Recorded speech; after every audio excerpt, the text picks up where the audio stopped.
હિમાલયના પર્વતો પર મહાદેવનું એક ધામ. મંદિરમાં ગર્ભગૃહની એકદમ સામે એક પ્રાચીન ત્રિશૂળ.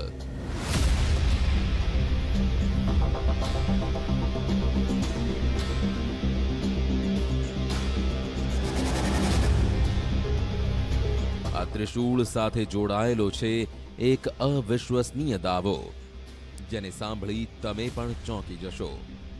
દાવા મુજબ આ વિશાળ અને ભારે ત્રિશૂળ દેવોના દેવ મહાદેવનું છે.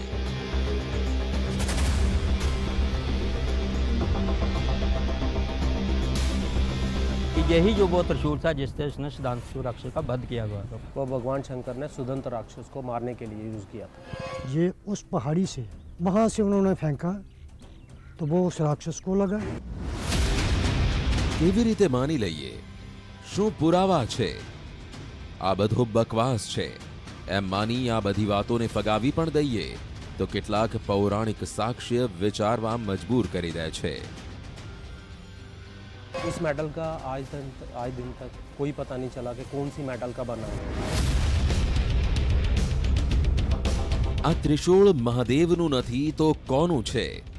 ક્યાંથી આવ્યું? કોણે મંદિર સામે મૂક્યું? આ ત્રિશૂળ સાથે જ અદ્ભુત દાવો કેમ જોડાયેલો છે? આ દાવામાં કેટલો દમ છે? આ બધા દાવા અંગે અમારી ટીમ પડતાલ કરશે. અમારો ઉદ્દેશ કોઈની આસ્થાને પડકારવાનો નથી, પણ એક યુગો જૂના કોયડાને ઉકેલવાનો છે, સત્ય સામે લાવવાનું છે.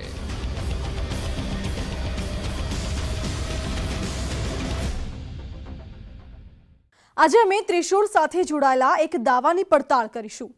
તમે કહેશો કે ત્રિશૂળમાં શું ખાસ છે? આ ત્રિશૂળમાં શું ખાસ છે તેની અમારે પડતાળ કરવાની છે. પણ દાવો એવો છે જે સાંભળી તમને પણ આંચકો લાગશે. જમ્મુ કાશ્મીરના એક ઊંચા શિખર પર ભગવાન શિવનું એક મંદિર છે. આ મંદિરમાં એક ખંડિત ત્રિશૂળ છે. દાવો તે કરવામાં આવે છે કે આ ત્રિશૂળ દેવોના દેવ મહાદેવનું છે. નું સુદર્શન ચક્ર, મહાબલી હનુમાનની ગદા,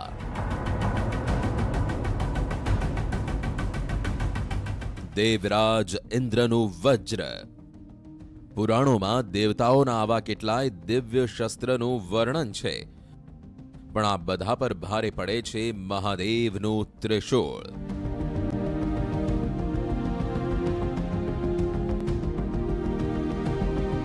આ મંદિરમાં લોકો કહે છે કે મહાદેવનું ત્રિશૂળ મંદિરમાં છે, એકદમ સાક્ષાત સામે દેખાય છે. બહુ મોટું, બહુ વિશાળ. મજાક છે કે શું? ભગવાન શિવનું ત્રિશૂળ ધરતી પર કેવી રીતે હોઈ શકે? હવે આ ત્રિશૂળની કેવી રીતે પડતાલ થશે? આ મામલો શું છે તે ત્યારે જ સમજાશે જ્યારે અમારી ટીમ ત્યાં પહોંચશે. क्या आपको यकीन होगा कि इस दुनिया में आज भी भगवान शिव का त्रिशूल मौजूद है?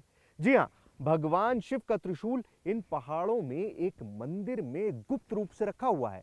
बहुत थोड़े लोग हैं जो इस मंदिर के बारे में, इस त्रिशूल के बारे में जानते हैं, लेकिन जब से हमें पता चला है हम एक ही कोशिश में कि किसी तरह से उस त्रिशूल के दर्शन आपको भी करा सकें.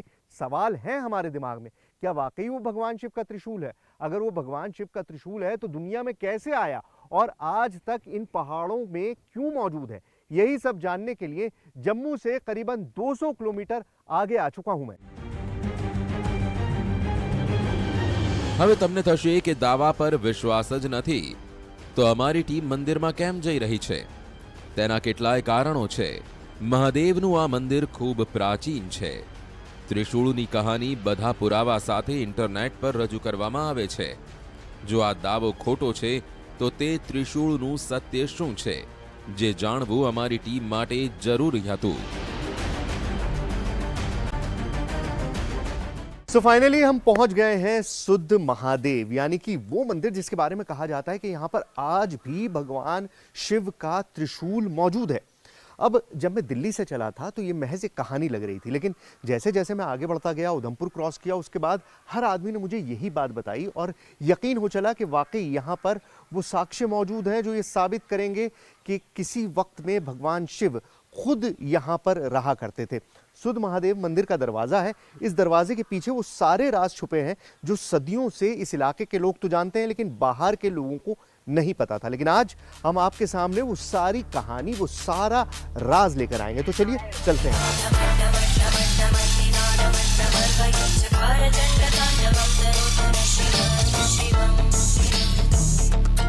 अगर ये हकीकत है तो ये वाकई इतना बड़ा चमत्कार है जिसे आप इमेजिन भी नहीं कर सकते। इस वक्त मैं जिस जगह पर मौजूद हूं वहीं पर ये त्रिशूल है, भगवान शिव का त्रिशूल। अब आप सोचिए कि अगर ये त्रिशूल वाकई भगवान शिव का है तो कितनी बड़ी बात है, कितना बड़ा एक चमत्कार इस वक्त आपके सामने है। आप बिलीव भी नहीं कर सकते। इनफैक्ट आप क्या, मैं ही बिलीव नहीं कर पा रहा हूं। मेरे लिए ये एक इतनी सरप्राइजिंग चीज है। मैं सुनता आया था भगवान शिव का त्रिशूल, भगवान शिव का त्रिशूल, लेकिन क्या वाकई मिल सकता है? ये रहा आपके सामने इस वक्त, ये मेरी आंखों के सामने है एक इतना बड़ा त्रिशूल जो दिखाई दे रहा है कि बहुत मैसिव है। मतलब इसकी चौड़ाई ही करीबन 1 मीटर के करीब है, उससे भी ज्यादा इनफैक्ट टूट चुके हैं इससे। और ये मतलब इतना बड़ा अजूबा है जिसको मैं डिस्क्राइब नहीं कर सकता, लेकिन मैं कोशिश कर रहा हूं कि मैं अपने आप पर काबू रख सकूं और आपको बता सकूं कि मैं क्या देख रहा हूं। लेकिन मेरे लिए ये बहुत ही सरप्राइजिंग है। મંદિરની અંદર ઘણું બધું હતું। મૂર્તિ હતી, શિવલિંગ હતું, અમને ત્રિશૂળની શોધ હતી જે ગર્ભગૃહની સામે જોવા મળ્યું।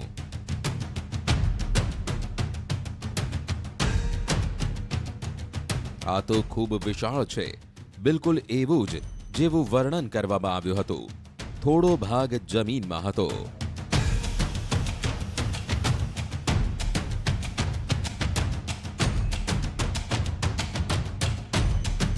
જમ્મુનું આ મંદિર આ વિસ્તારમાં ખૂબ પ્રસિદ્ધ છે। રોજ હજારો લોકો અહીં દર્શન કરવા માટે આવે છે। બધાની નજર આ ત્રિશૂળ પર ટકેલી હોય છે, જેની કહાની આ પીળા બોર્ડ પર લાગેલી જોવા મળે છે।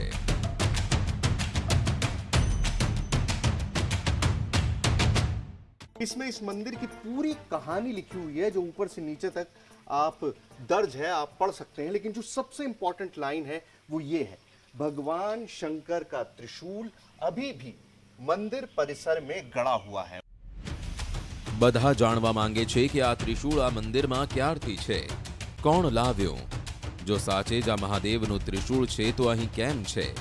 તે અંગે મળે છે એક કહાની।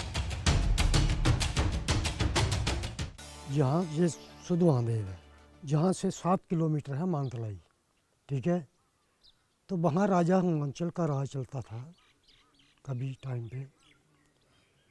तो राजा हिमांचल की बेटी माता गौरजा कहिए, पार्वती कहिए, वो वहाँ से उठकर गौरीकुंड यहाँ से 3 किलोमीटर है, तो वहाँ एक छोटी सी केव है, गुफा जिसको बोलते हैं। तो वो वहाँ हर रोज तपस्या करने आती थी वहाँ पर। આ જગ્યા પર સિદ્ધાંત નામનો શિવભક્ત રાક્ષસ રહેતો હતો। માતા પાર્વતી પર તેની ખરાબ નજર હતી। તે પાર્વતીજીના તપમાં વિઘ્ન પણ નાખતો હતો। ત્યારે માતા પાર્વતીજીએ મહાદેવને સાદ કર્યો। उन्होंने क्या किया, ये त्रिशूल जो आप देख रहे हो, ये उस पहाड़ी से, इसको बोलते हैं धार शिवगढ़, वहाँ से उन्होंने फेंका तो वो उस राक्षस को लगा। तो राक्षस के मुंह से निकला शिवोम शिवोम शिवोम। शिव को उस पर भक्त था बड़ा, उस पर तरस आई कि सिद्धांतु बोल, तुम कुछ चाहना चाहते हो या अपना जीवन वापस करना चाहते हो तो आप बताओ, हमें आपको जीवन वरदान देता हूँ दोबारा। तो सिद्धांतु ने कहा, मेरी मृत्यु आपके हाथ हो रही हूँ, मेरी बुद्धि भ्रष्ट हो गई क्योंकि मैं राक्षस जाति का हूँ, तो इसलिए मुझे क्षमा करो, लेकिन आपके साथ अब मेरा नाम जुड़ना चाहिए। ये जो क्षेत्र है तो इसमें मेरा नाम भी आप जोड़ दो तो मैं सदा के लिए अमर हो जाऊँगा। तो तभी शिव जी ने वरदान दिया कि इसका नाम, मेरे नाम के साथ आपका नाम सिद्धांतु है और ये शुद्ध और महादेव, शुद्ध महादेव के नाम से तब से प्रसिद्ध है। કહાની રસપ્રદ છે। ત્રિશૂળ અદ્ભુત છે, તેમ છતાં મગજમાં એક વાત તો આવે છે, શું આ મહાદેવનું ત્રિશૂળ છે? त्रिशूल के बारे में जो लोगों की मान्यता है, जो हमारे पुराने से परंपरा चली आ रही है, क्योंकि पुराना इतिहास हमारा बर्बल होता था, तो उसमें लिखित कुछ मिलता नहीं है, तो वो परंपरा चली आ रही थी, जैसे मुहावरों के जरिए ऋषि आगे पास करते थे, वो हम सुनते रहते थे, तो आज तक भी ये सिलसिला कई जगह पर चल रहा है। तो पुरानी के हिसाब से लोगों का यही मानना है कि उनकी आस्था भी जुड़ी है शिव से, कि यही जो वो त्रिशूल था जिससे उसने सुधांशु राक्षस का वध किया गया। બધા જાણવા માંગે છે કે આ કેટલું લાંબુ છે,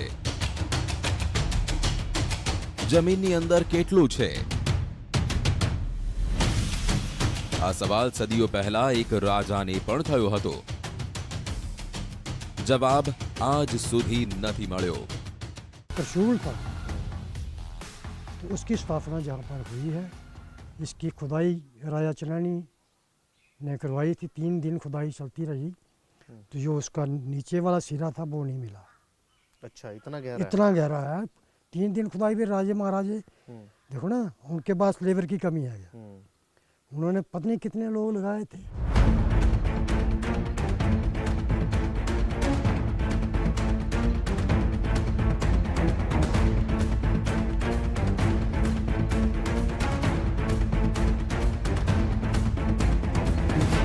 મંદિરની આસપાસનો વિસ્તાર ત્રિશૂળ સાથે જોડાયેલી કહાનીઓથી ભરપૂર છે. આ માનતલાઈ છે. કહેવાય છે કે અહીં રાજા હિમાલયનો મહેલ હતો. અહીં જ પાર્વતીજીનો જન્મ થયો. ભગવાન શિવ આ જગ્યાએ જ જાન લઈને પહોંચ્યા હતા. સાક્ષીના રૂપમાં આ તળાવ બતાવવામાં આવે છે. કહેવાય છે કે અહીં એક સમયે મોટો હવન કુંડ હતો.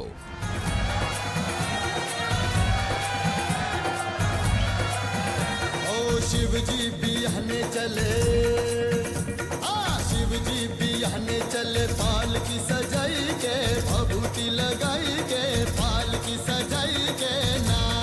શિવ વિવાહનો ઉલ્લેખ કેટલાય પૌરાણિક ગ્રંથોમાં જોવા મળે છે.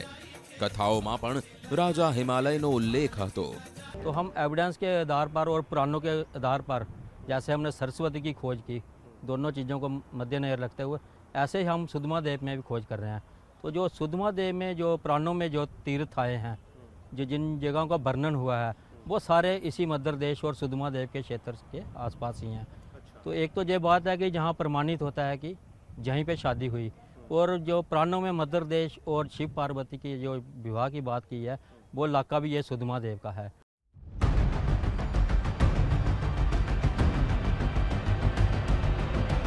આખા વિસ્તારમાં ભગવાન શિવના ત્રિશૂળ સાથે જોડાયેલી કહાનીઓ ગૂંજી રહી છે.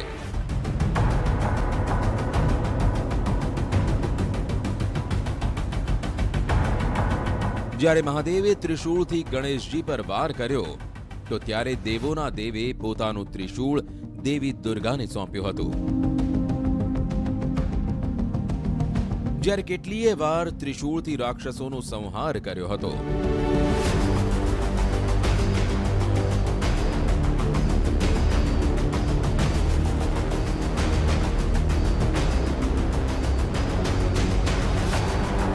હવે અમારી ટીમ ત્રિશૂળવાળા મંદિરમાં હતી. અમારી પાસે કેટલાય સવાલ હતા.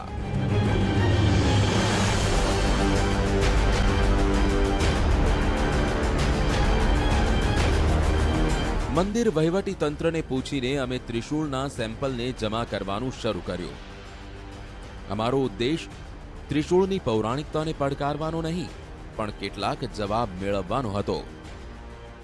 देखिए, मेटल कितना हार्ड हो सकता है ये बिल्कुल मुझे अंदाज़ा नहीं था। मेट्रोलॉजिस्ट तो हूँ नहीं, लेकिन वाकई इस त्रिशूल ने थका दिया। 15 मिनट लगी स्टील की फाइल के साथ। 15 मिनट लगातार घिसने के बाद ये इतनी सी फाइलिंग्स जो हैं मुझको मिल पाए हैं। ये इतना सा बुरादा त्रिशूल का मैं इकट्ठा कर पाऊँ। आप सोचिए कि कितना हार्ड मेटल होगा जिसमें इतनी मशक्क़त की गई, इतनी ज़्यादा मेहनत की गई। ये स्टील फाइल जो है ये पूरी तरह से घिस गई, लेकिन हमको सिर्फ इतनी सी फाइलिंग्स वहाँ से मिल पाई। अब मेरा इरादा ये है कि इन फाइलिंग्स को ले जाकर किसी लैब में दिया जाए और केमिकल कॉम्पोजिशन क्या है वो समझा जाए। जाहिर बात है मेटल है तो आयरन होगा, इसके अंदर कार्बन होगा, इसके अंदर और तरह के जो मैग्नीशियम वगैरह जिस तरह के मेटल्स होते हैं जो अमूमन मिलते हैं वो सारी चीज़ें होंगी। लेकिन इतना ज़्यादा हार्ड है तो इसकी कॉम्पोजिशन क्या है, इसमें कार्बन कंटेंट कितना है और इसकी कार्बन डेटिंग अगर पॉसिबल हो तो वो की जा सके, वो सारी चीज़ें इन फाइलिंग से मुमकिन है या नहीं मुझे पता नहीं है, क्योंकि ये बहुत थोड़ा सा सैंपल मुझे मिल पाया। लेकिन मैंने ले लिया है और ये सैंपल मैं ले जाके किसी लैब में दूंगा और फिर हम ये समझेंगे कि आखिर इस त्रिशूल का जो केमिकल कॉम्पोजिशन है, जो मेटल्स इसके अंदर हैं, वो क्या क्या है। ત્રિશૂળ કેટલું પૌરાણિક છે તે જાણવાનો પ્રયાસ આજ સુધી કોઈએ નથી કર્યો, જ્યારે આ સવાલના જવાબમાં જ બધું રહસ્ય છુપાયેલું છે।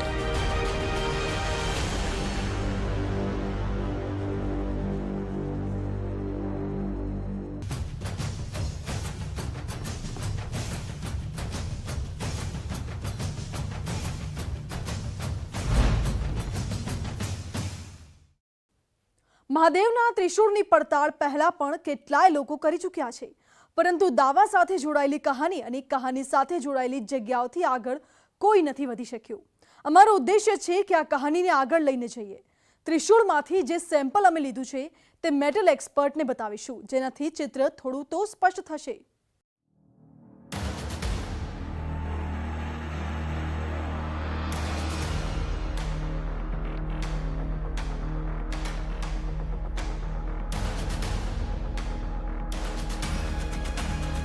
દાવા મુજબ આ ત્રિશૂળ મહાદેવનું છે। કેટલાક લોકો દાવા પર સવાલ પણ ઊભા કરે છે। અમારી ટીમ ત્રિશૂળ સાથે જોડાયેલી દરેક કહાનીને સમજી, પણ તે જાણવાનું બાકી હતું કે આ ત્રિશૂળ કેટલું જૂનું છે।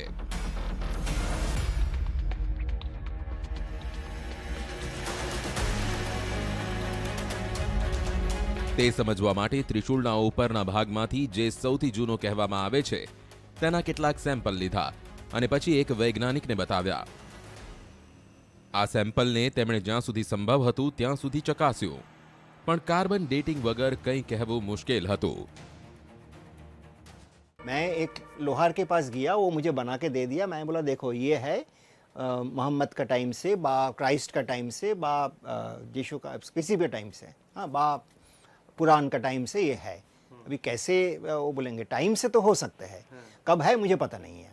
जब तक ना उसको सही साइंटिफिक लैब में डेटिंग होगा तब पता नहीं है। किसी को बोलना बिना जान के बोलना भी ठीक नहीं है। हो सकता है पुराना है बहुत, अभी कितना पुराना जब तक ना डेटिंग करेंगे तब तक पता नहीं चलेगा।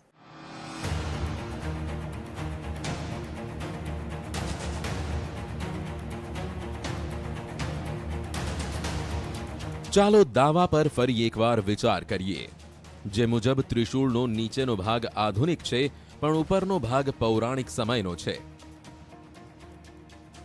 ઉપરના ભાગ પર મોસમના મારની અસર સ્પષ્ટ જોવા મળે છે।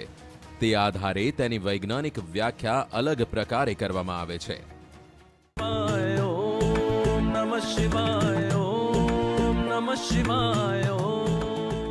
इतना वारंटियर हो रहा है, इतनी वेदरिंग हो रहा है, तो ये नॉर्मल मेटल ही है। यदि कोई ये भी होता है बहुत स्पेशल मेटल है तो उसमें इतना वारंटियर, आपको देख रहे हैं ना चारों तरफ खा गया। जो छोटा ट्यूब में ज़्यादा दिख रहा है, बड़ा ट्यूब में भी क्लियर, बड़ा जो हिस्सा उसमें भी दिख रहा है, खा गया। तो इसलिए मैं किसी को धर्म का ऊपर कोई कुछ नहीं बोल रहा हूँ, लेकिन ये जो पर्टिकुलर चीज़ लगा हुआ है, इसको महादेव का, शिव का त्रिशूल बोला जा रहा है, तो उसमें यदि स्पेशल चीज़ होगा जो लोहार नहीं बनाया होगा हमारा यहाँ, तो उसमें ये सब वारंटियर ये सब नहीं होगा। हो सकता है जो पहला मंदिर बनाए थे वो थोड़ा अपना दबदबा बनाने के लिए ऐसे बना के लगा दिया और बोल दिया, जैसे बहुत होता है।